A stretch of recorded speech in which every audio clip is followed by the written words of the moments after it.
আসসালামু আলাইকুম প্রিয় দর্শক, আশা করি সবাই ভালো আছেন। তো আজকে আমরা এসেছি আমাদের অঞ্চলে কবরস্থানত। তো আমরা কবরস্থানটা আজকে সাবা করার জন্য এসেছি। তো আমার সাথে আছে মুরব্বী। তো মুরব্বী সাহেব কিছু কথা বলবেন, আপনারা খুব মনোযোগ দিয়ে শুনবেন। কবরস্থান সাফা করা তো ভালো কাম, ওটা সবের কাম।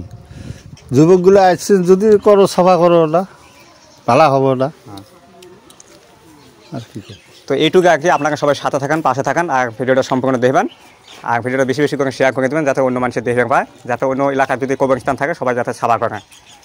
কবরস্থান কয়েকটা গ্রাম মিলি, মানে খোপাতি, তাঁতিবাগান, নাককাটি, ভুতিয়াডাঙ্গা, এই কয়েকটা গ্রাম মিলে একটা বহুত বড় একটা মানে কবরস্থান। এই কবরস্থানত বহুত মানে জঙ্গল হয়েছে। তো সেই জঙ্গলগুলো আমরা সাফা করার জন্য আমরা ইয়ং জেলে আছি সবাই। আমরা তো চলুন এখন আমরা পবিত্র স্থানটা সাফা করব। কবরস্থানকে পবিত্র স্থান হিসাবে কিন্তু বিবেচনা করা হয়, কারণ এই কবরস্থানটা মৃতদের সম্মান জানানোর এবং তাদের স্মৃতিকে স্মরণ করার একটি স্থান হয়। বিভিন্ন সংস্কৃতি ও ধর্মে এই কবরস্থানকে পবিত্র ও সম্মানজনক হিসাবে গণ্য করা হয়। কবরস্থান হলো মৃত ব্যক্তিদের শেষ জায়গা, শেষ আশ্রয়স্থল, যেখানে তাদের প্রতি সম্মান জানানো হয়। এরা কিন্তু ভাই আমাকে আসল ঠিকানা, আসল ঘরে, আসল ঘর। আমি আপনাদেরকে এটুকু বলতে চাই, আপনাদের যত টাকা থাক, যত বিল্ডিং, যত গাড়ি, যত টিয়া বসে থাক, যত শক্তি থাক না কেন, একদিন না একদিন কিন্তু এখানে আসায় লাগবো। কারণ এটা চির সত্য কথা। আমরা পৃথিবীত চিরস্থায়ীভাবে থাকার জন্য আসি নাই। আমাকে চিরস্থায়ী জায়গা কিন্তু হয়েছে কবরস্থান। তো এখানে আসতে হলে কিন্তু ভালো কাজ নিয়ে আসতে হবে। তো যাই খারাপ কাম নিয়ে আসবে, তাই কিন্তু খারাপ জায়গায় স্থানটা পাবেন। আর যাই ভালো কাজ নিয়ে আসবে, সে কিন্তু ভালো জায়গা পাইবেন।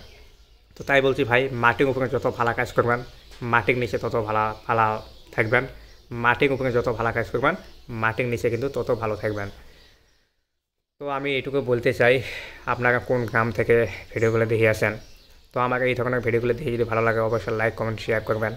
একটা কথা আমি আপনাদের কাছে রিকোয়েস্ট করে আছি, আমি কাইন্ডলি রিকোয়েস্ট করে আছি, আপনাদের গ্রামে যদি, আপনাদের মানে অঞ্চলে যদি এইরকম কোনো পবিত্র কবরস্থান বা ঈদগাহ মাঠ থাকে, তাহলে অবশ্যই সাফা করে রাখবেন। কারণ এটা হচ্ছে আমাকে আসল ঠিকানা, আসল ঘর। এই জায়গাগুলো সাফা করে রাখার দায়িত্ব কিন্তু আমাকে। তো আরেকটা কথা, তো আপনাদেরকে যদি কবরস্থান সাফা করতে যদি ভয় লাগে, অবশ্যই আমার ভিডিওতে আপনাকে কমেন্ট করে জানাবেন, লোকেশনটা দিবেন। তো আমরা যাওয়ার জন্য চেষ্টা করবো, আর আপনাদেরকে মানে কবরস্থানটা আমরা সাফা করে দেওয়ার জন্য চেষ্টা করবো ইনশাআল্লাহ। তো আজকে আমরা খুব কষ্ট করে আছি দেখেন। তো আমার সাথে অনেক ছোটো ভাই, ইয়ং ভাই সবাই আছে। তো আপনারা সবাই এদের জন্য দোয়া করবেন। একটা কথা, আমার জন্য আপনারা দোয়া করবেন, যাতে আমি মৃত্যুর আগ পর্যন্ত আমি এই ধরনের কাম কাজগুলো করে যেতে পারি, আর সমাজের পাশে থাকতে পারি, সমাজসেবা কাম করার জন্য আমি চেষ্টা করে আছি। আপনারা তো সবাই জানেন আমি ছোটো মোটো একটা মানে কন্টেন্ট ক্রিয়েটর। তো একজন সাধারণ কন্টেন্ট ক্রিয়েটর হিসেবে যতটুকু কর্তব্য আমি করে যাবো ইনশাআল্লাহ। আপনারা প্লিজ আমাকে সাপোর্ট করবেন, আর আমার ভিডিওগুলো শেয়ার করে দেবেন, যাতে অন্য মানুষের দেখতে পায় আর কি।